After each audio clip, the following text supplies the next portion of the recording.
අපි කොප්පමණ සෙමට කැස්සට බෙහෙත් කරත් අඩුවෙන් නෑ මොකද අපි කරන්න සෙමට සෙම නිසා තමයි මේ කැස්ස ඇවිල්ලා තියෙන්නේ කියලා අපි හිතනවා උගර සෙම හිරවීම.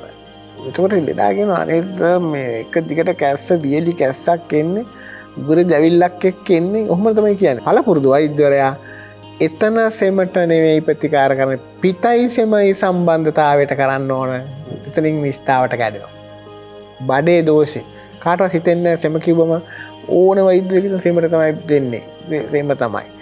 බඩේ දෝෂ ගැන හිතෙන්නේ. බඩේ ආම්ලිකතාවය ગેස්ට්‍රයිසිස් නැත්තම් ඒක මෙහෙම ඉහළට ඇවිල්ලා මෙතන උගුරේ ස්වරතන්ත්‍ර සහ ඒවා මේ උත්තේජනය වීමෙන් එක දිගට කැස් ඇති වෙනවා. එහෙනම් අපි කළ යුත්තේ සෙම රෝගියාගේ තත්ත්වය අනුව එයාට පිත සෙම සමනය කරන ඖෂධ